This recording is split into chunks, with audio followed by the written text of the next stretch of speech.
Hello, and welcome to another episode of Boundless Body Radio. I'm your host, Casey Ruff, and today we have another amazing guest introduced to you now. Marisa Moon is a national board certified health and wellness coach, a certified Primal Health Coach Master Coach, an intermittent fasting instructor, podcast host on the Foundation of Wellness, and writer for the Primal Health Coach Institute blog.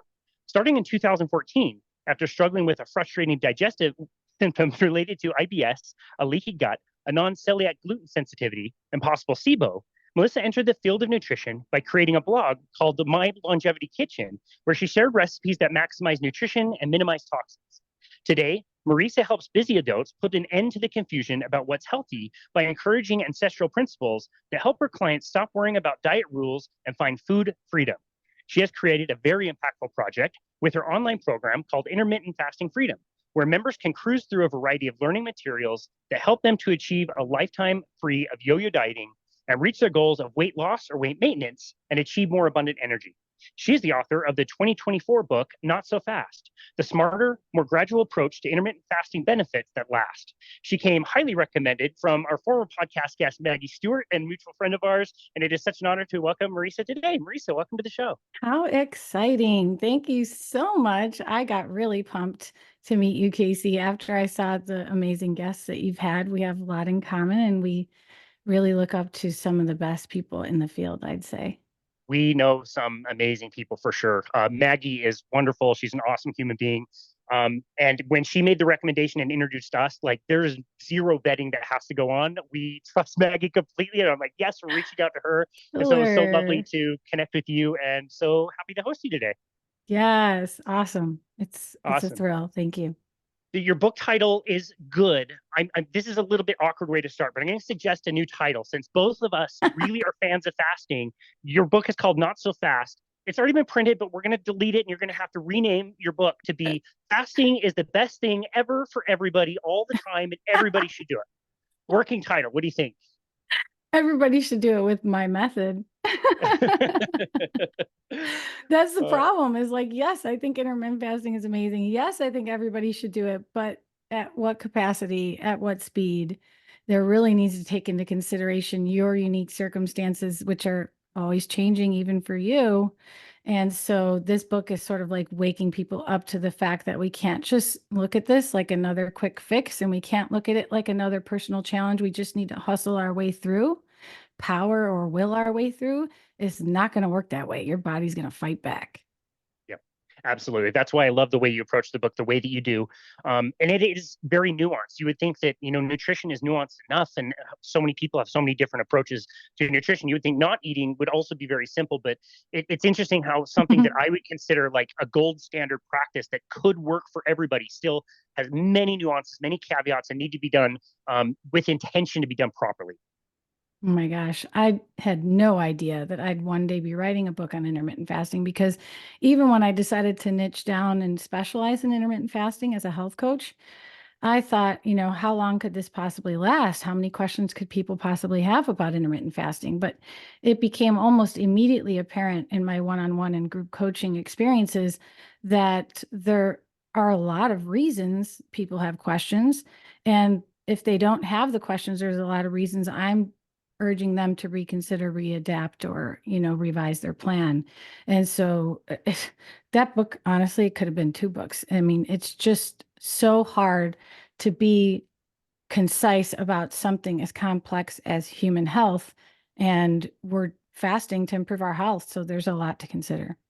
Yeah, absolutely. Well, I was able to tell you offline, you were kind enough to send me your book, and reading through it was really, you did an awesome job. It's going to be really helpful for people, and you approach it in a really sensible way. Your acronym RESET is a really easy way to remember things. So I do appreciate that. We mentioned this a little bit in the introduction, but clearly you've gone through a health journey that led you to where you are today. Tell us a little bit about your past and what things you've had to go through with your own journey to take you to where you are today.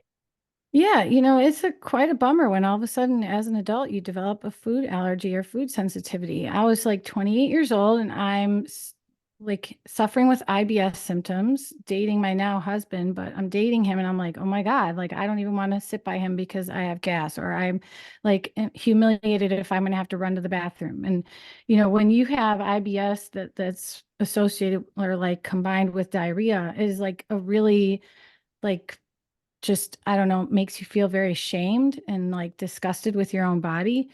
And he's a doctor, my husband, and he didn't know anything about this IBS situation or what could help improve it. And when I started looking into it, they say that the only things that they have to help you are certain medications. And so I was like, it's got to be something to do with diet. I don't know. My instincts just told me there has to be something I can do about that. I was always a foodie. I love food, love to eat, and into healthy eating, what I thought was healthy at the time. And I'm so lucky I stumbled across this podcast, Dishing Up Nutrition, which was way ahead of its time. 12 something years ago, these dietitians and nutritionists are talking about the microbiome and gluten sensitivity and dairy sensitivity. And I didn't even hear of the microbiome before. I never knew that people had such common food sensitivities. And I'm Italian. Like, I was like, no way I have a gluten sensitivity. That's impossible. Like, I'm 100% Italian. My family's like cooks and restaurateurs and chefs. And it's like, there's absolutely no way that I could possibly give up that food. But you become desperate enough, you're willing to try anything. And that's exactly what happened. I was like, nobody has to know. I'm just going to stop eating gluten for 2 weeks and see what happens. But immediately I was relieved of my symptoms. And that's exactly Immediately. what it was. Oh, immediately. Immediately. It was unbelievable. I mean, the first day you're kind of like, oh wow, I don't really, have gas or whatever the milder things are. But then 2 days, 3 days, you're like, oh my God, I haven't had any diarrhea or anything bad, no stomach cramps, no pains. And so it just became a journey after that. I that very experience led me to the paleo diet. And I started reading about the paleo diet and thinking, wow, this makes a lot of sense because I just can't believe how much crap is in our food. And, I was lucky to have a father who said, I don't know what these ingredients are. You shouldn't be eating that. Or artificial flavors, artificial colors, you shouldn't be eating that. And he didn't have an explanation. He was just like, we don't know what that is. And he's absolutely right. We don't know, and nobody's looking out for us. And so when I found the paleo diet and my gluten sensitivity, I was like, we need to just sort of like take a little ownership over, what we're putting in our bodies and just be less ignorant about the whole thing. And I became so in love with nutrition from an ancestral point of view. I started blogging about it. And then I heard about health coaching from the Primal Health Coach Institute. And I was like, whoa, this is amazing. Like, I could make this into my career. And, it's been 7 years since then. So it's awesome. So awesome. Very similar to when I think of my personal story, when I started learning about what true nutrition was. I've been training already for several years, but realizing what the truth about nutrition was, it's like the last time you listen to music in your car or the last time you read a fiction book or whatever. It's so fun to learn about this stuff. It really grabs you, becomes quite Yes. obsessive very quickly. It does. And I will say for a while, it became very dogmatic for me, like it does for a lot of people. When you learn all this new information at one time, like you can develop this like disordered sort of like relationship with nutrition. And I was like afraid everything was going to give me cancer. I was afraid everything was going to give me Alzheimer's and diabetes. And, I was just like, oh my God, we're screwed. Like everything everywhere is like toxic. But, over time, I realized I was losing a part of myself when I wore that robe. I was like, who is this Marisa? I don't recognize her and I don't like her. So it was a great transition when I finally discovered that because I was able to like fully like show up as the person who I really am, which is very accepting and non-judgmental and open to new things and open to new perspectives. And I also love food as a hobby and socializing around food, showing love through food, culture through food. And so I needed to sort of like marry these things that I love and just reinvent myself. And so I don't freak out now if I go to a Mexican restaurant and eat tortilla chips, even though they're deep fried in seed oils and like everything we've learned about it is like, oh my God, you are killing yourself slowly. I just decided I barely ever freaking eat out, let alone go out and eat Mexican tortilla chips. So if that happens once a month at the most, who even cares? Yeah. You really need to decide what hill you're going to die on, right? Like, does all of it really matter all that much? Some people, like myself, need to be more on the abstainer side of things. Other people can be more on the moderator side of things. And you can Yes. decide for you having IBS, like you would notice if you went too far one direction, that the pain of having those symptoms come back would be so great. You pay the price. And the more people we've had on the show that we talk about digestive issues, like, yes, it's painful. It's painful to have all those things and SIBO and leaky gut and IBS. It hurts, but it's more like traumatic than anything socially. Like I've really come to appreciate like carrying toilet paper through the airport or having to stop every 30 minutes on a road trip or like being with loved ones, like you just described. Like Mhm. that is trauma. It is. On my honeymoon, I slept next to the toilet because I couldn't leave. And that was after I knew I had a gluten intolerance. I just didn't know like which exceptions I could make and which I didn't because I don't have celiac disease. So cross contamination is not an issue. I can have soy sauce, which is contains gluten and it's fermented gluten. So there is a little bit of ease regarding digestibility there. And then beer, for instance, is fermented gluten. And so there were lots of exceptions I was making, but you add on top of that, I'm drinking all this alcohol. It's my honeymoon. I'm in Hawaii. So my gut is much more compromised than it normally would have been because of all this alcohol content. And then also eating a lot of soy sauce in Hawaii. There's soy sauce and everything. And so it really just like compounded to be the perfect storm to give me another IBS episode. And it was gut wrenching, but I made it to the hike up the mountain the next day that we had planned for one of our excursions. So it ruined one night, but it taught me a tough lesson. Yeah. Wow, interesting. And in hindsight, I think we can appreciate now the connection between the gut and the brain. But you also were dealing with diet as far as brain health as well Oh, with yeah. ADHD, I believe. Did that help you manage your brain symptoms as well? Oh, yeah. I mean, that's how I got into intermittent fasting.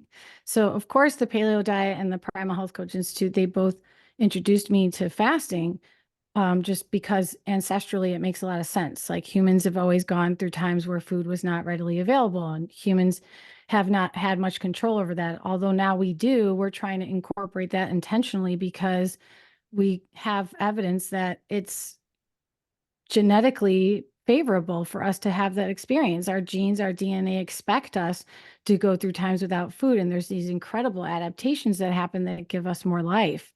And so I was already knew all that. And I was like, this makes great sense. Like, wonderful. It makes sense. But I love food. I love to eat. And I really am not interested in that until I made the connection to my brain. So earlier than my gluten sensitivity discovery, I discovered I have ADHD. And that explained why I dropped out of college 3 times and why I always felt like I was so different or I can't finish Wow. anything I started except for a book, apparently, thank God. But I was like, oh my God, I have ADHD. This sucks because I had all these goals and dreams. I was starting the blog and I really wanted to understand how I can manage my ADHD without depending solely on medication. I still was very health minded and I didn't want to rely on pharmaceutical medication.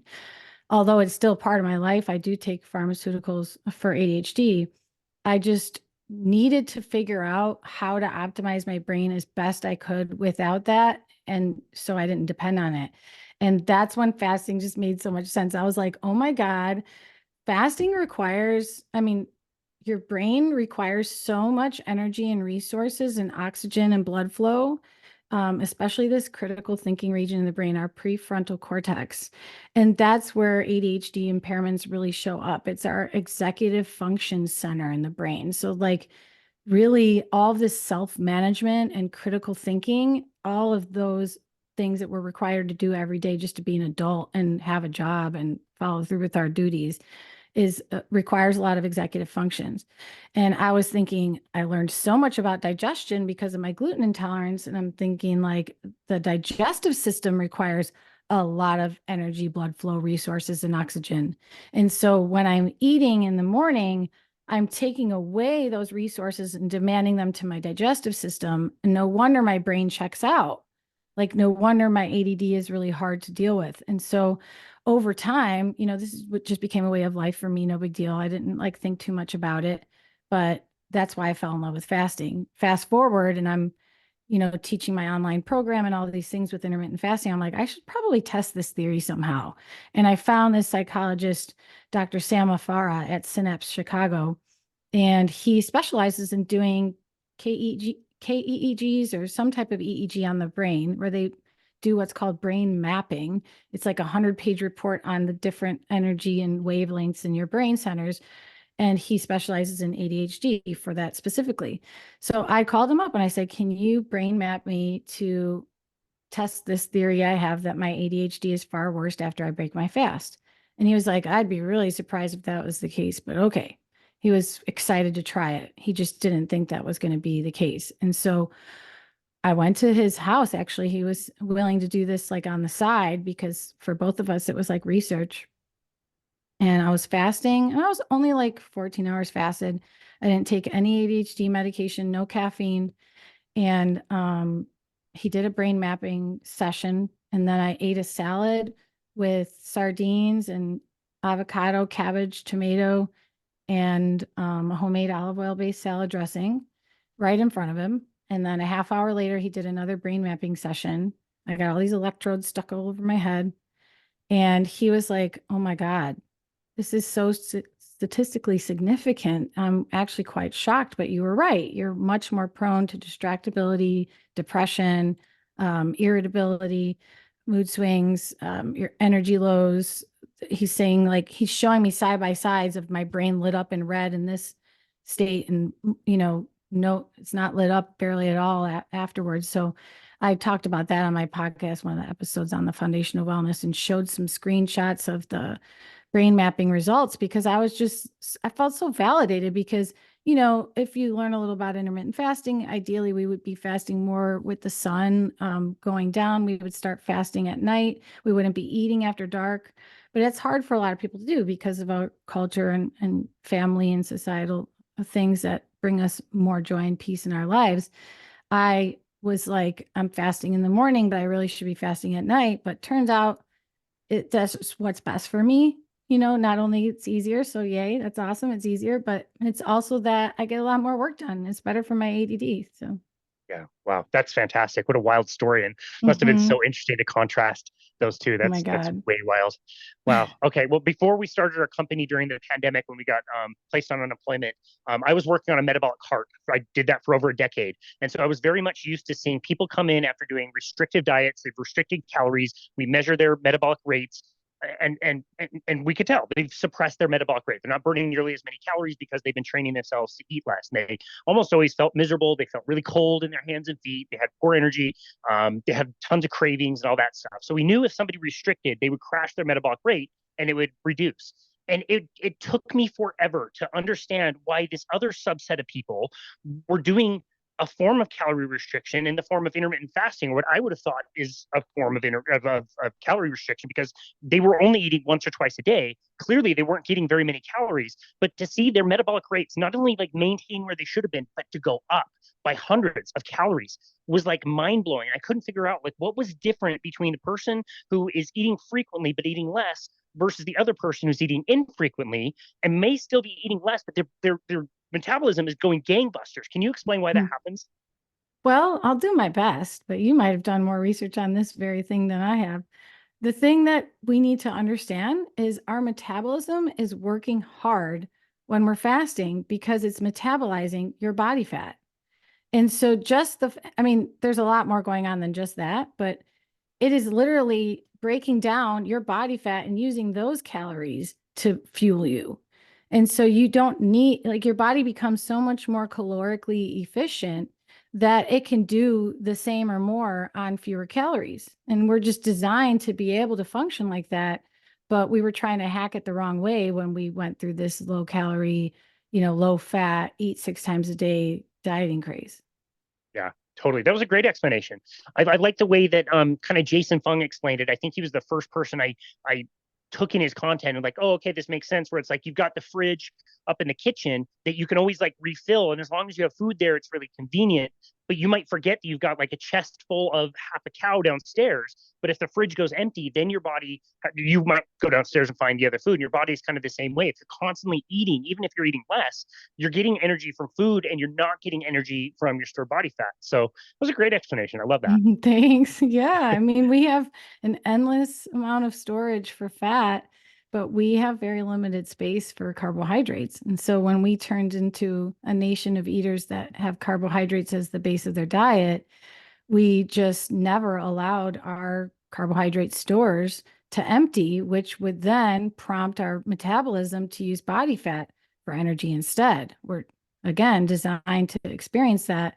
And our cells need a break, or, our entire metabolic system and all the related systems need a break from that, because different fuel substrates, have their advantages and disadvantages. And so any time you're stuck in one thing over and over and over, you're going to tax that system. And that's exactly what we've done. Yep. And it's cool too to know that once you have done a reset, you can start to do, like you said, like if you can go to a Mexican restaurant, you can have some tortilla chips or something, as long as it doesn't create a binge or some type of bender, like you Right. can have that from time to time. You'll handle that small amount. It's just when it's too far one way that we need to kind of recalibrate things. And so using the word reset as an awesome segue, tell us about the reset acronym and what that means. Thanks. Yeah. So when I first started coaching intermittent fasting in 2017, I was trying to teach people a step-by-step method to incorporate my style of fasting, which is very flexible and very gradual. And again, because of my ADHD, that's how I did it. And I noticed all these people trying to do intermittent fasting and thinking like keto flu is normal to experience, or, to get headaches or constipation, or just be hungry all the time and starving. I'm like, that's not what happens the way I teach it. So that really made me realize that this message needs to be shared. I came up with the reset method. It's an acronym to describe the phased approach that I think anyone can and should try incorporating some intermittent fasting in their life. And it will be safe and it will be comfortable using this approach. And fasting, let me just start by saying, should make you feel better, not worse, ever. So that's a sign that you're doing something wrong for your current circumstances. So if you're ever trying to fast and you're starving or uncomfortable, have headaches, you're tired, you should never be tired during a fast. You should have so much more energy. And so the reset method helps people train their metabolism and literally their DNA to get back into this metabolic flexibility, which is what we're trying to achieve. And so reset, the acronym, each letter stands for a phase. R is reduce carbs. E is eat nourishing foods. S is start with 12 hours. The next E is extend your fast. And the T is thoughtfully adapt. And so those first three phases, reduce carbs, eat nourishing foods, and start with 12 hours, they really help each other and help you have an amazing experience when you're first starting to make this change, because they all work together to make fasting more comfortable and to train your metabolism to learn how to eventually use body fat for energy. And so we gradually start, you don't just start with a keto diet. That's not what I mean by reduce carbs. By all means, if you're used to it or you've done a keto diet, fine, you can start there. But most people, when they're first starting, they're eating over 200 grams of carbohydrates a day. And Easy. so, so to all of a sudden go down under 100 grams a day can be quite a shock to your system and might make you feel like crap. And it's also a shock to your GI tract. Like your microbiome is going to be greatly affected from too drastic of changes that you rush into. And so there's so many benefits of gradually working your way to reduce your carbs. And while you're doing that, you inevitably need to eat more nourishing foods, focus on more nutrient dense foods, because what's going to fill your plate, or how are you going to build a meal when you don't have all of those carbs anymore? You have to retrain yourself. You have to learn how to eat differently, and you have to start incorporating this in your schedule. So starting with 12 hours is a comfortable, safe place for everyone to start. I mean, when we get blood work done, we have to fast 12 hours, right? When we get surgery or something, they'll say don't eat for 12 hours before. And so we know everyone can do this, but for some people, it's a wake-up call, because 12 hours, they're already uncomfortable. And it's a great place to start. Then you're gradually working towards adding a half hour. Usually in the beginning, you don't want to add more than a half hour at a time because of the situational things that makes this complicated. You're going to have to be prepared to break your fast at a certain point. But a lot of people think fasting means they don't have to think about food anymore. And so when it's time to break their fast, they'll be like, shoot, I didn't plan anything. I guess I'll have this snack, and I guess I'll have this protein bar, or I guess I'll just keep fasting. And that's the wrong way to do it, because you're ultimately, what we're trying to avoid is making you feel like crap, number one, and making you act out of behavior like that is ideal for you. So acting out of the ideal behavior might be overeating or binging as soon as you finally do break your fast, or running to Chick-fil-A because you are now so voracious that you're being compulsive and you're ordering something that's not even ideal for your health. So if you take your time, you can realize all of the shifts in your lifestyle that need to occur before you start extending your fast, which is the next E. So you don't move up to the next increment of your fasting window until you're comfortable and effortlessly fasting at the current window. So if you're fasting 13 hours, no problem, that's excellent. Try to do that through the weekend too. Make sure it's not situational variables that are making it easy. Like when you have a lot of meetings that day or you're running around a lot of errands, it can be a lot easier to fast. But maybe on the weekend, if you're having a lazy weekend with the family, you're like, oh my God, I'm watching the clock this whole time. 13 hours feels like forever. That's a sign that you might want to go another week and wait until you really get comfortable here before you ask your body to adapt again. Because each time you increase, your body has to adapt to that new level of stress. And so do you. So that's essentially how everybody can get started. And then the T, thoughtfully adapt, is how you minimize setbacks and plateaus, but how you make it into a long-term lifestyle.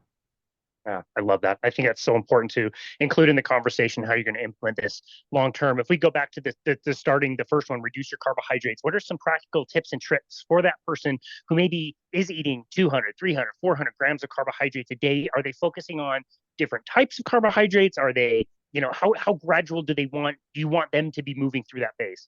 Yeah, good question. I mean, a place to start if you're not already watching, let's just say watching your carbs, it can be a really big change. And so, first place to look is, are you having sweetened drinks? Are you having something that contains sugar in your morning coffee? Are you having something that's sweetened like artificially or with chemical sweeteners, like a lot of sugar-free coffee creamers are? Because those got to go.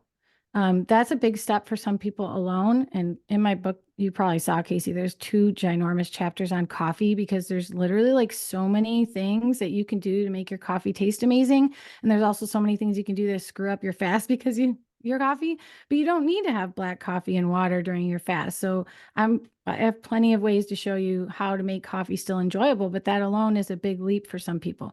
If you're drinking sweetened drinks, you're drinking diet drinks, even, you want to be really careful and learn about those ingredients and figure out how those are leading to your appetite and carb cravings.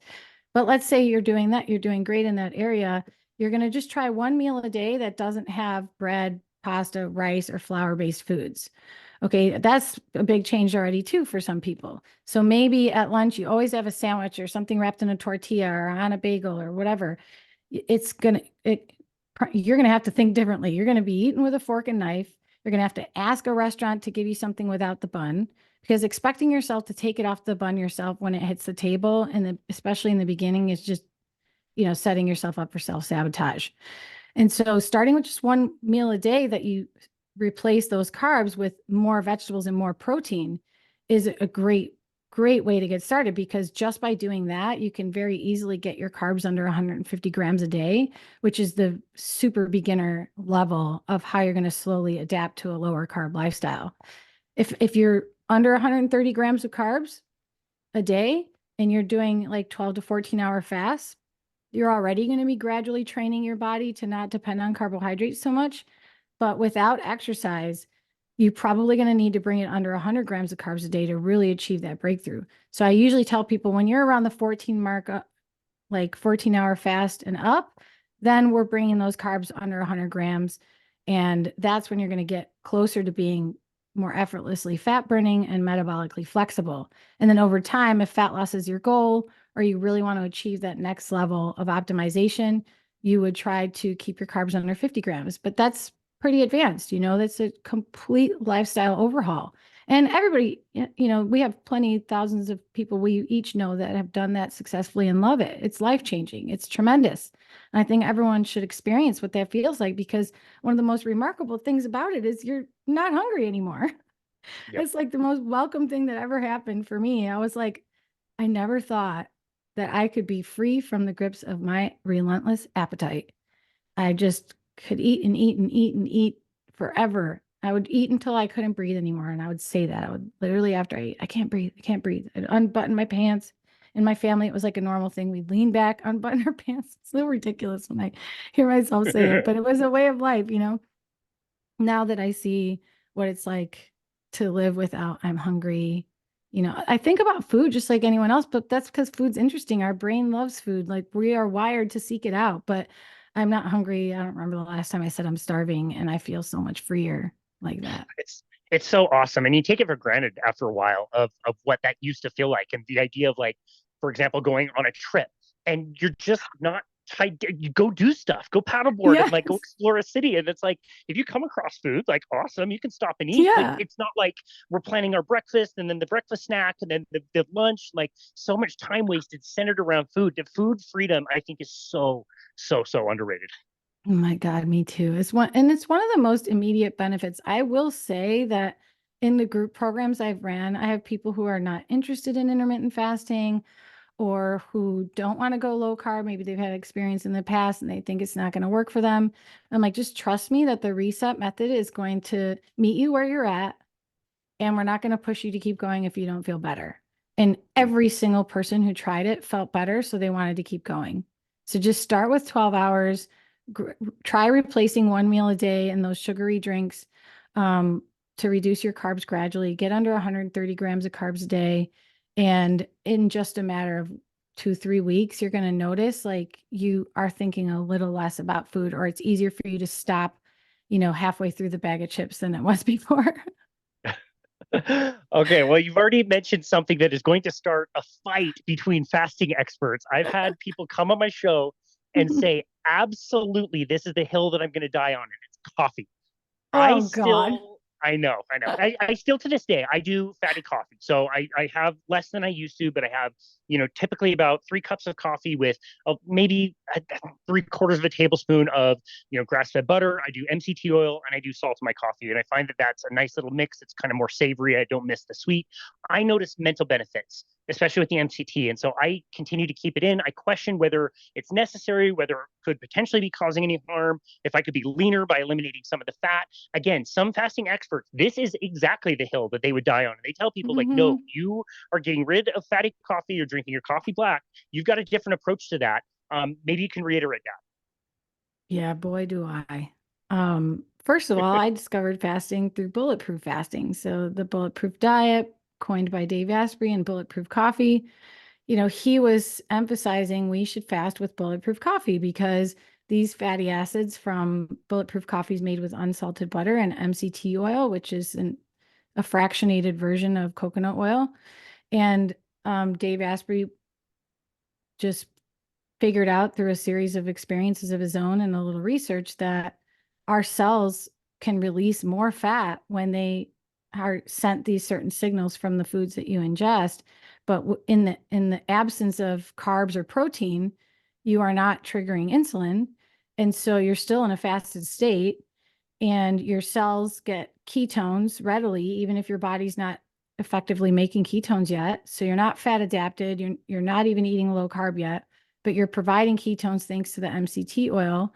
And both of those fats from the butter and from the MCT oil can send signals to the brain, signals to your metabolism and your mitochondria that they have what they need to keep producing energy at an impressive rate. And that even includes metabolizing your own body fat. And it's complicated. I mean, it's not like I have all the science memorized, but I just can tell you, I've been coaching people for so many years now using this method. And there are a handful of reasons that cannot be denied that people should consider starting with bulletproof coffee when they're first trying intermittent fasting. And that's because it's effing delicious, first of all. Okay. If you make it the right way and you blend it in a blender, and don't use powdered MCT oil or powdered butter or any of these like fancy things you can buy at the store now. Just get the original recipe, bulletproof coffee, make it with real butter and MCT oil liquid, and start very small with the MCT oil, just 1 teaspoon, because your gut has to get adapted to MCT oil. It doesn't get absorbed through metabolized the same way that other fats do. And so it can be like, have this osmotic effect and make people have the runs when they're drinking their coffee, which is already something that gives, little signal to go to the bathroom. But anyways, your gut adapts to it over time. So you could start with like 1 tablespoon of unsalted butter and 1 teaspoon of MCT oil, and you blend it in a blender, holding the lid down so the heat pressure doesn't make it explode out of your blender. And it's going to taste like the best freaking latte you've ever gotten from Starbucks. If you need it sweet, just use stevia, but do not use stevia without reading the ingredients, because so many BS stevia products are out there now that have sugar in the freaking ingredient list, or they have dextrose in the ingredient list, and that's sugar. And they can get away with it because it's less than 1 gram of sugar or less than 0.5 grams of sugar. So the FDA allows them to label it as 0 grams or sugar free. And there's even a 20% margin of error for these companies to be dishonest. And so there's a lot of reasons why, like, you have to read the ingredients. Otherwise, your stevia might break your fast, which, by the way, that's why some of those studies, like people in the fasting community, say that you can't have stevia during your fast. But some of the studies they're referring to are the only one that I really know of tested it with stevia in the raw, and stevia in the raw contains dextrose. And so that's why people had an insulin response when they consumed that stevia. But we have plenty of other studies that have showed that when people consume pure stevia, they do not have an insulin response, even if they're type 2 diabetics. And so, like, you can make an incredible coffee that makes you look forward to your fast and tastes like the best thing you get at a coffee shop, and you're not breaking your fast. So the point here is you are making this enjoyable so that it's something you want to stick with and continue adapting with. And so you start with 12 hours and you can have this amazing coffee. You're going to have energy and you're not going to be hungry. The coffee, that's another benefit of having bulletproof coffee, is it really quells hunger signals that can be experienced by people who are new to these changes. And it gives you something to look forward to. Like I said, over time you can change that. I'll tell people, like, let's start with the stevia. If you love it, we could always pull it out later. Like, some people, just having something sweet or something fatty in the morning, especially certain women, it can be triggering for hunger for them, whereas for everyone else it's an appetite suppressant. It satisfies their brain cells, but there's certain people that as soon as they have something, it's like opening up the floodgates and they're like, what else can I have? What else can I have? That's a very individualized thing. But I've had women in my intermittent fasting freedom program lose 20 to 40 pounds doing bulletproof fasting. So, I mean, not the official bulletproof fasting way, but having bulletproof coffee while intermittent fasting, like through the whole freaking thing. And then they're doing 16-hour fast with bulletproof coffee and they're still losing 30 pounds. It's amazing. And so that's just one, of the exceptions that I explain in my book.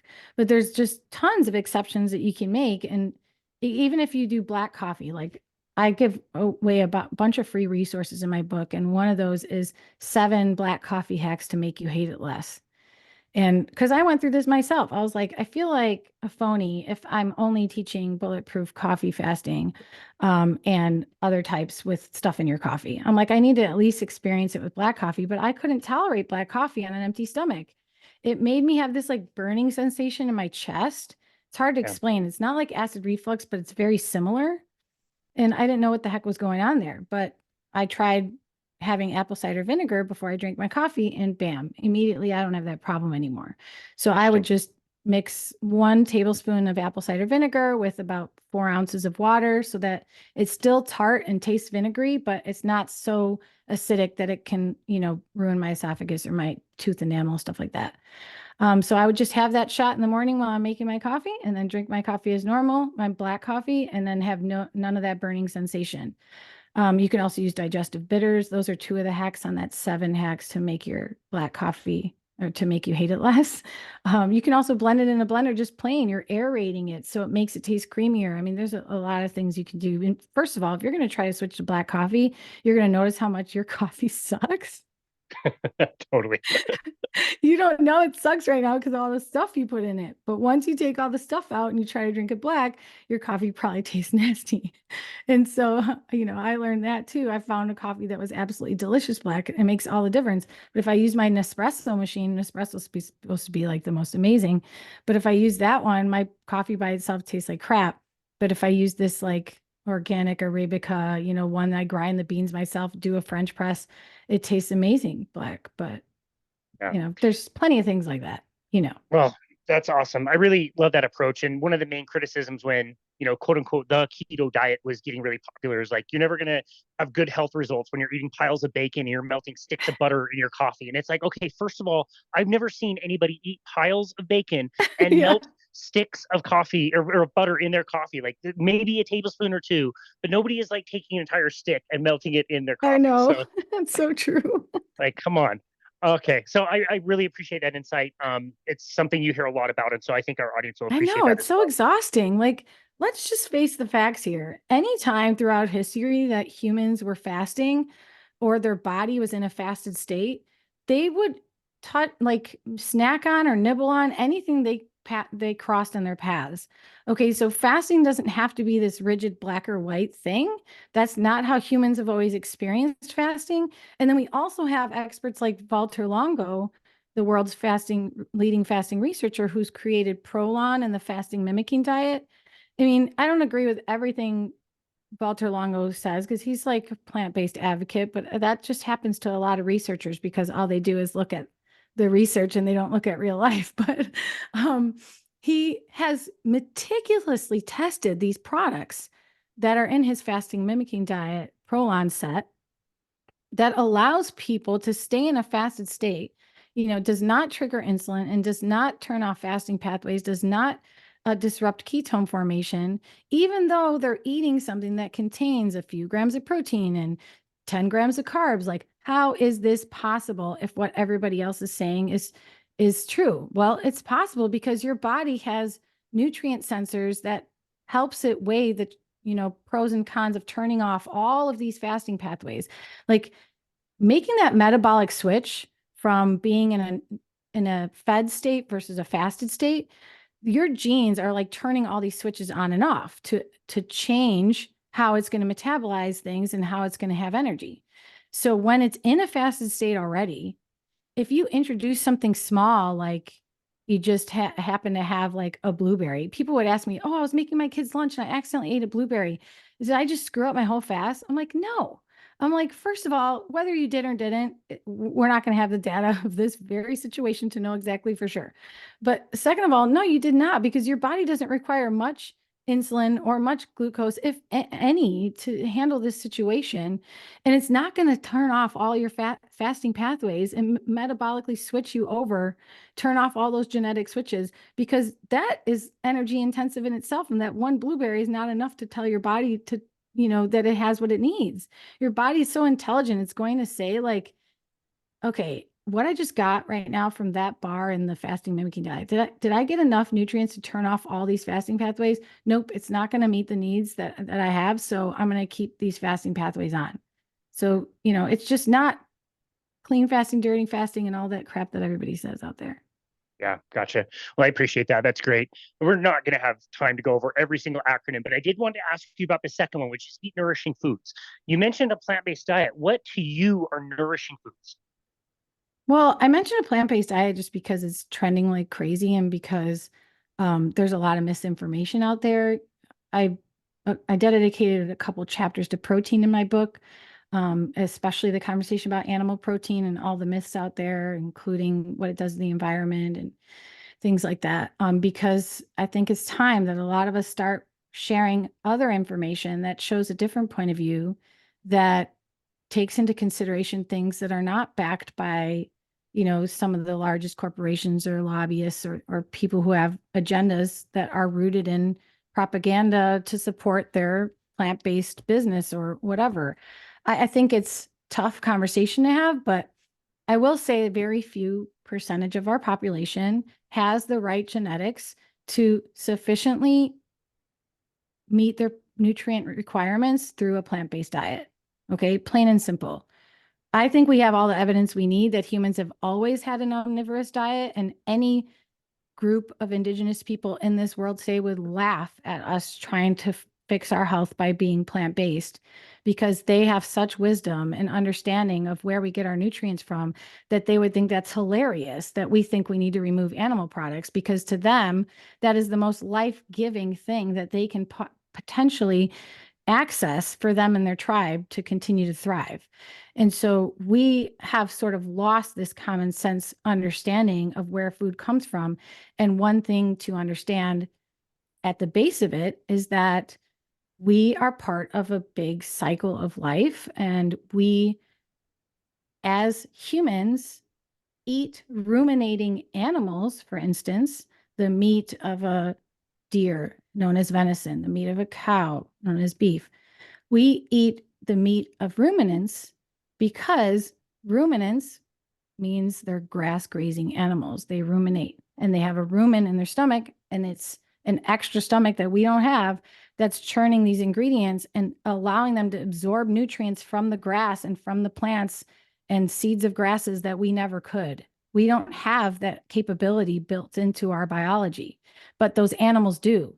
And so when we eat the meat of those animals, we eat the converted plant nutrients, the plant nutrients that we can't convert ourselves.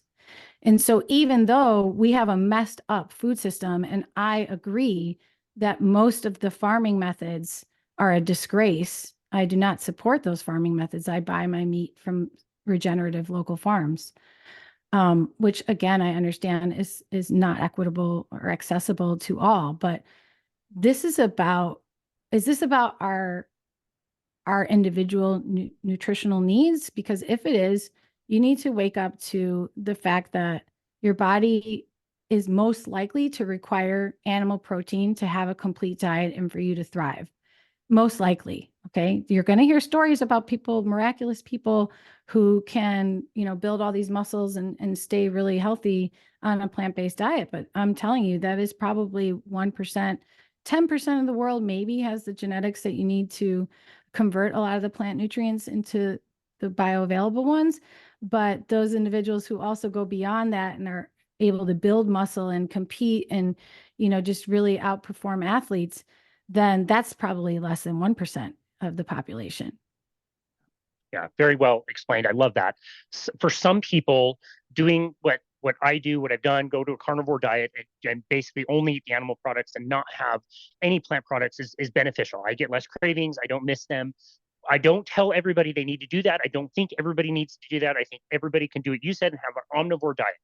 In your experience, I'm a little biased because again, I'm coming from the carnivore space, and we get all the stories of people that did go through the oxalates and the lectins and the phytates. In your experience, what are some signs and symptoms that somebody might have too many plant foods in their diet and may need to reduce even further? Is that something you see quite a bit, or is it? Do you think it's overblown?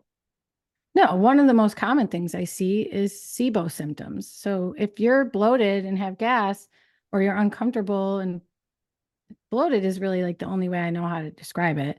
But I mean, if you're bloated or have problems with gas after you eat, it's very likely that you have an overgrowth of bacteria in your small intestine, and that certain foods, even healthy foods like onions, garlic, avocados, almonds, asparagus, apples, are feeding these overgrown populations of bacteria.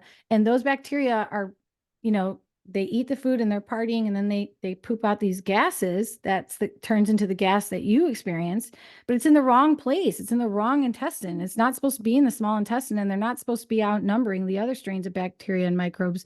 So it's a problem. It's an overgrowth, and it's in the wrong area of your GI tract. So a lot of people have to lean off of onions, and that is like, I think in a lot of like traditional cultures and styles of cooking, they're just like, oh my God, like there's no way. But you have to figure out for yourself if it's cooked onions or raw onions. And almonds with the skins on them, that can cause a major problem for a lot of people. But the thing is, you don't have to give it up forever. Right now, you're just trying to figure out what's causing this. And then you can lean off of those certain foods. They're called FODMAPs, just so you guys know. You may have heard of a low FODMAP or high FODMAP diet. FODMAP is an acronym, FODMAP. It's like fructooligosaccharides, oligosaccharides, disaccharides, monosaccharides, and polyols, I think. But it's what that means is all these little fermentable sugars and fibers from these healthy foods are over fermenting in your gut. And so I had to go through a low FODMAP diet. I've had to help a lot of clients with that. But the cool thing is, once you figure out which ones are the ones that are causing a problem for you, it's not all FODMAPs. Like I just had to figure out, okay, for me, it was like almonds with the skins, onions, and if I had like way too much asparagus, because I love asparagus, so I would eat a whole bundle by myself. And oh, that was a bad idea for me. But it's not forever. Once you change the microbiome population, balance, then you're able to reintroduce those foods without much problem. But back to your question, like what I see when people are having too much plant foods is, first of all, I already know without question if they're having too much of a certain food, if they're eating the same foods all the time. You cannot just live your life eating the same foods all the time and expect to have increased or optimal health. And this is because it's the same reason why we need to be omnivorous and not just plant-based or not just carnivorous forever, is because certain food groups or certain foods, for instance, have different nutrients than other foods, even if they're similar. And foods have certain toxins in different levels compared to other foods. But then we expand on that when we say animal foods have these benefits that we can't get from plants, and plant foods have these benefits we can't get from animals, and vice versa. Animals have these toxins that we don't see when we're eating plant foods, but these plant foods have so many toxins. And so diversity in your diet is so insanely important because it diversifies your gut. It diversifies the ability of your body to fight disease and produce enzymes, and just it's just incredible how many breakthroughs I've seen people achieve when they finally diversify their diet. I used to coach in this group program called My Six Method with Adrienne Hanover, a fitness nutrition specialist who founded that program. And she did some little N=1 research and then ran it in her group program that people who didn't diversify their diet in her fat loss program didn't see as great results as people who did. And so if they were eating eggs every single day, and they were eating chicken every single day, those people didn't have the same breakthroughs as the people who switched it up and went eggs, chicken, salmon, pork, beef. And so she's like, it would be like double the results that these people would be able to achieve. And to me, that was really validating because our ancestors always had hundreds of different plant foods in their diet, and most of us have maybe 20 if we're lucky. And a lot of the plant foods we're eating are not even necessarily vegetables. They're really high sugar fruits that have been hybridized and do not at all represent the fruit from which they came. We have vegetables like corn. That's not a friggin' vegetable, you guys. That's a grass seed. It's a grain. And unfortunately, that's on the list of top 10, 11, I should say, vegetables that we eat. And it's potatoes and green beans and, just not enough variety. And so it's a big leap. You're going to notice changes right away. Like right now, if you don't like salad, if you just like slowly, gradually over time, like start eating a little more salad here and there, you're going to start to crave salads and love salads. Anything that you eat a lot of, your stomach is going to start craving. I mean, your gut is going to start craving. Your microbiome is literally dictating the foods that you crave. And so if you're eating peanut butter every day, you're going to freaking crave peanut butter every day and become addicted to it. But the same thing, if you eat salads every day, you're going to become addicted to salads. It doesn't mean it's necessarily a good thing, but one of the cool things about salads is you can do cooked food and raw food, fermented food, and you can have all different variety of lettuces, all different bases. Like, it can work for you and meet you where you're at and allow you to eat seasonally and diversify your diet really easily. But I do believe that cooked food is, for most people, far more advantageous because it's easier on your GI tract, and we can absorb those nutrients more easily. Yeah, I agree with you. I think that's a very reasonable answer. And one of the things that I really love about your book, which again, since we didn't have time to go into all the content for the listener, go to Amazon, get the link, go buy it. It's a great book. You won't regret it. It's really, Thank really you. good. There on screen. You did such a good job with it. And the thing that I appreciate the most about your book and this conversation is it is very welcoming to a whole bunch of different people and different groups and people that are having like different approaches in their diet. It can work with all of that. Is that what you're most proud of when you think about like the book and the content you've made? Is that Oh something my that God. you get pretty excited about? Yeah, dare I say I'm proud of that being who I really am because, like I said, I was lost for a minute there when I was first given all this information, and I was losing myself. But now I'm into something called human design. I don't know if you've ever heard of it, but it's freaking amazing. Okay, good. And Gene Keys is another incredible book in that same sort of category, and it really helps you use these like ancient systems to determine, based on where you were born and when you were born, which personality traits and gifts and skill sets are innately you. And I'm one of the lucky ones that when I learned what my gene keys were and my human design was, I feel like it makes perfect sense. And it's parts of myself that I either didn't value, which is very common because you think they're just normal or like not special, but they're extremely special. Or they were parts that I didn't really recognize were there. But now that I know they're there, it's empowered me so much to celebrate them. And one of those gifts is acceptance. I am an extremely accepting person. I do not like having to choose sides. And not only that, I don't even think it's usually helpful, because if we're trying to choose sides, then we're, combating. We're deciding like, I either need to convince you to be on this side, or I need to fight you from trying to get me to go to that side. But if instead, even with the plant-based community, like if we think about all the things that we have in common, we really can help everyone we're trying to help.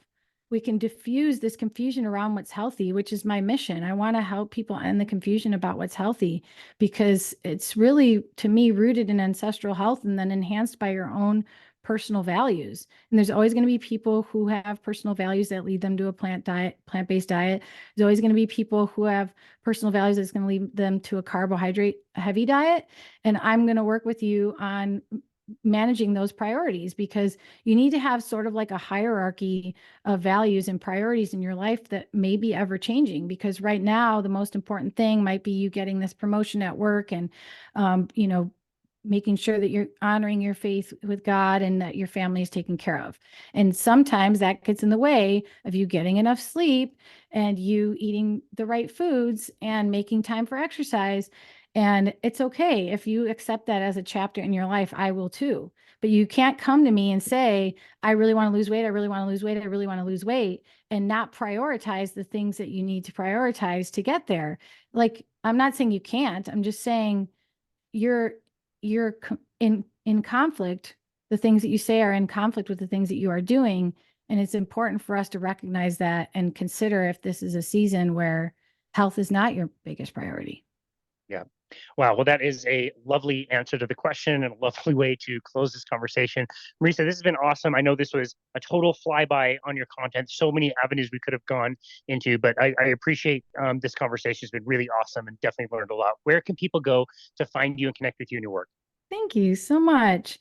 Well, I'm at marisamoon.com, and the book is on Amazon. It's called Not So Fast: The Smarter, More Gradual Approach to Intermittent Fasting Benefits That Last. And even though it's a gigantic 400 and something page book, I can say Casey will back me up on this. It's extremely readable. It's that long because even at the same exact word count, I could have made this book 300 pages, but I decided to add a lot of white space, a lot of bulleted lists, and make this as readable as possible. As someone with ADHD myself, I wanted to make this topic that can be overwhelming into something that's very inviting. And I've had plenty of people say, I feel like you're reading this book to me when I read these words. It's like you're talking to me. That's why there's a, SHIT word in there a few times in the introduction. I'm like, people better know what they're getting into. So Love it. I hope that you will check it out as a listener. I'm on Instagram. You can find me at Marisa_Moon_. And that's where I spend probably most of my time. I'm not one of those health coaches that's trying to build some massive business or charging people up the wazoo. I try to make my coaching very affordable. There's always 30-minute impromptu coaching calls you can book at marisamoon.com with me. And yeah, I don't run Intermittent Fasting Freedom anymore because I turned that course into a book. So maybe in the future, I'd like to collaborate with someone to come up with an online program, but I'm done doing it all myself because it is a lonely business being a solopreneur. And what I'm really trying to do is help people with their health, not become a tech expert or a video expert or all these other things required. So if anybody's hearing this and thinks we'd make a good team, please do reach out. And I'm always available for coaching and love to help you on your own journey. Reach out to me then. That's awesome. I'm sure people will be reaching out. That's fantastic. It's funny that when you start a business, the things that you don't ever think you'd ever be interested in have to learn how to do, like accounting and the social media stuff and all these things I'm doing now that I Exactly. never had to think about before. Well, again, Exactly. Marisa, thank you so very much for taking the time to create your content and taking the time to be on our show today. It was really educational. I really, really appreciate you. Awesome. It's been a pleasure. I hope we can do it again sometime. Absolutely. Let's do this again. All And this right. has been another episode of Boundless Body Radio.